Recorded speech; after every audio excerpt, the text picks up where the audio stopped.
I used to think love was something that happened to you, like lightning or luck, and if it didn't strike in exactly the right way at exactly the right time, you were supposed to keep waiting for the real thing. I was wrong about that. My name is Margaret.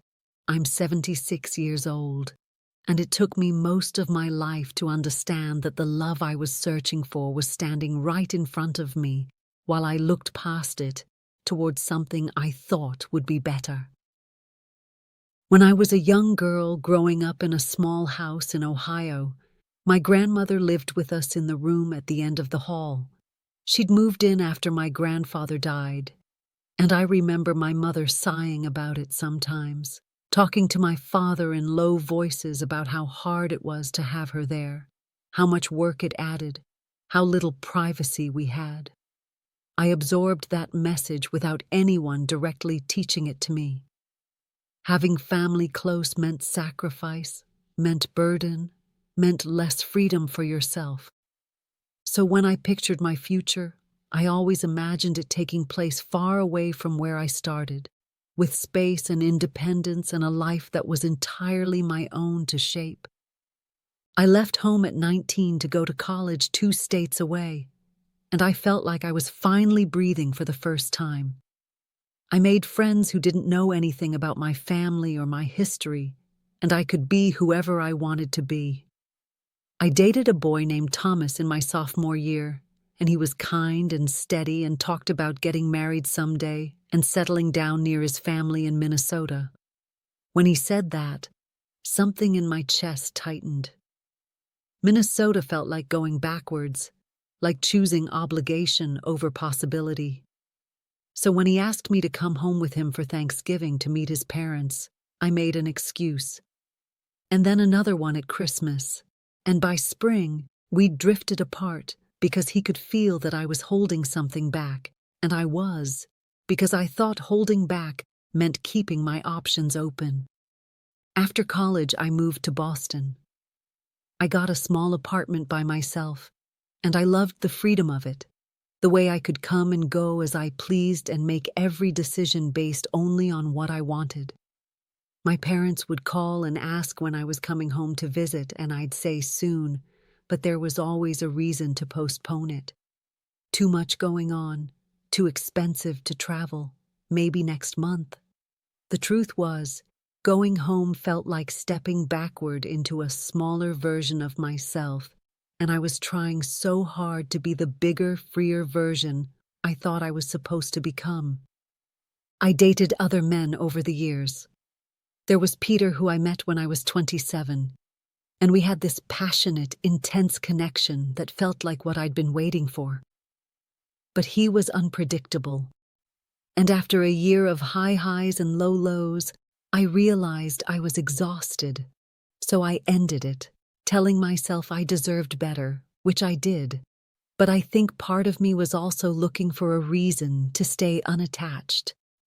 Then there was Andrew, who I met at 33, and he was exactly the kind of man I thought I wanted.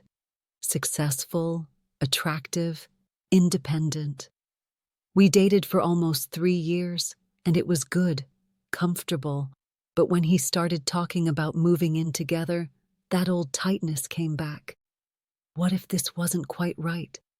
What if there was someone better suited to me out there? What if committing to him meant missing out on the perfect match I was meant to find? So I ended that too, and my mother asked me on the phone why I kept walking away from good men, and I told her I just hadn't found the right one yet. She went quiet for a moment, then said, "Maybe you're looking for something that doesn't exist, sweetheart." I felt angry when she said that, like she didn't understand that I had standards, that I wasn't going to settle just because I was getting older. I was 36, and I still had time, and I wanted to wait for something extraordinary. My father got sick when I was 39. Cancer, and it moved through him quickly. I came home and spent 2 weeks there, and I watched my mother take care of him with this quiet, steady devotion that I'd never really paid attention to before. They'd been married for 42 years, and they weren't passionate or dramatic or anything like what I'd imagined great love should look like. They were just there for each other, day after day, in all the small, unremarkable ways that actually make up a life. My mother would help him to the bathroom and bring him water, and sit with him when he couldn't sleep, and he'd hold her hand and thank her and tell her she was beautiful, even though they were both old and tired and scared. He died on a Tuesday morning with both of us there, and after the funeral my mother seemed to shrink.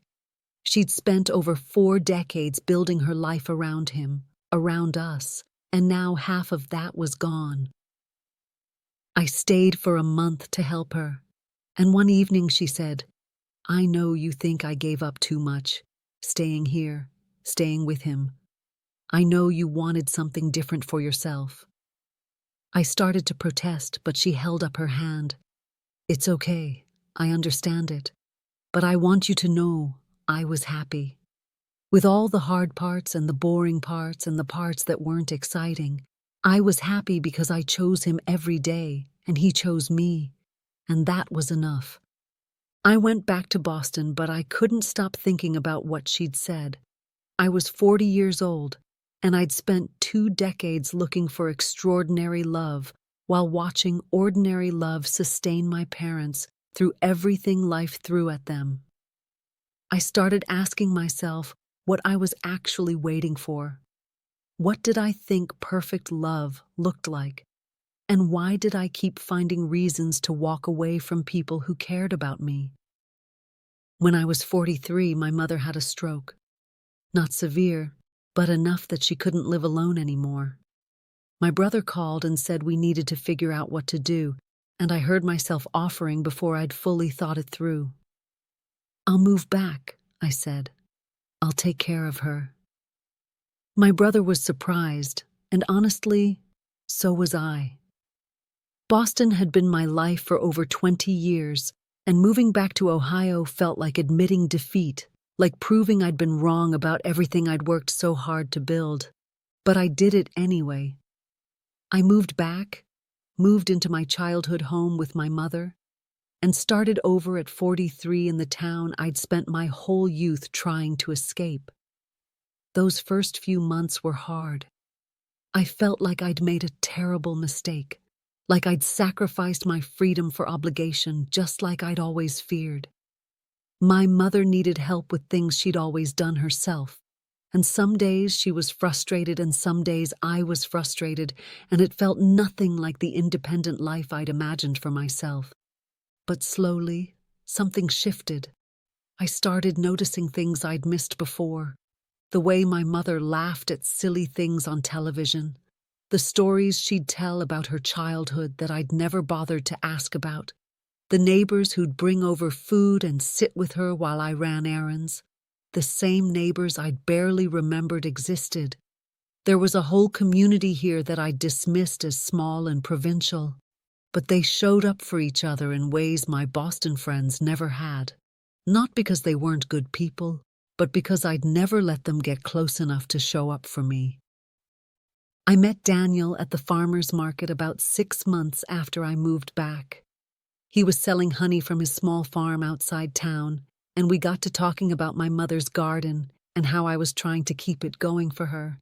He offered to help, said he had some extra time on weekends, and I almost said no out of habit, out of the old instinct to keep people at arm's length. But I said yes instead, and he started coming by on Saturday mornings to work in the garden while my mother watched from the porch and gave instructions. Daniel had been married before and divorced, had 2 grown daughters who lived in different states, and he'd come back to the area to be near his aging parents. He understood what I was doing with my mother without me having to explain it. We'd work in the garden and then have coffee on the porch, and he'd tell me about his daughters and his parents and his quiet life here. And I kept waiting to feel that old restlessness, that sense that this wasn't enough. But it didn't come. When he kissed me for the first time 8 months later, standing in my mother's kitchen after she'd gone to bed, I felt something I'd never felt with any of the other men. Not fireworks or lightning, but something steadier, like coming home. And this time, when that old voice whispered, "What if there's someone better?" I recognized it for what it was. Not wisdom or standards, but fear. Fear of being known completely. Fear of choosing someone and having that be the final choice. Fear of ordinary love, because I'd convinced myself I deserved something extraordinary, so I chose him anyway. We got married 2 years later in a small ceremony at the house, and my mother was there in her wheelchair crying happy tears, and Daniel's daughters came, and my brother came, and it was simple and perfect in a way I never would have appreciated when I was younger. I was 50 years old, and I'd finally stopped running from the life that was right in front of me. My mother lived 3 more years. Daniel and I took care of her together, and those were hard years in a lot of ways, but they were also full of small moments I wouldn't trade for anything. The three of us having breakfast together, Daniel making her laugh with terrible jokes, her holding my hand one evening and telling me she was proud of me, not for any accomplishment, but just for being there. She died peacefully in her sleep, and I was grateful I hadn't missed those last years with her while I was off somewhere else chasing a version of my life that probably wouldn't have made me any happier. Daniel and I have been married for 23 years now. We live in the house I grew up in, the house I couldn't wait to leave. His parents are both gone now, but we have his daughters and their families who come to visit, and my brother and his kids. We have the garden and the neighbors, and a life that from the outside probably looks unremarkable. We're not traveling the world or having grand adventures. We're just here, together, day after day, choosing each other in all the small ways that actually matter. I'm 76 years old, and when I think about all the years I spent searching for perfect love, I feel a tenderness toward my younger self, but also a frustration. I wish I could go back and tell her that the extraordinary love she's looking for isn't found in perfect moments or perfect people. It's found in choosing to stay when staying is hard. It's found in showing up for the people who need you, even when it's inconvenient. It's found in letting someone see all of you, including the scared parts and the difficult parts, and trusting them to stay anyway. I think about Thomas sometimes, the boy from college who wanted to take me home to Minnesota. I think about Andrew, who wanted to build a life with me. I don't know if either of them would have been right, but I know I never gave them a real chance because I was so afraid of choosing wrong that I kept choosing nothing at all.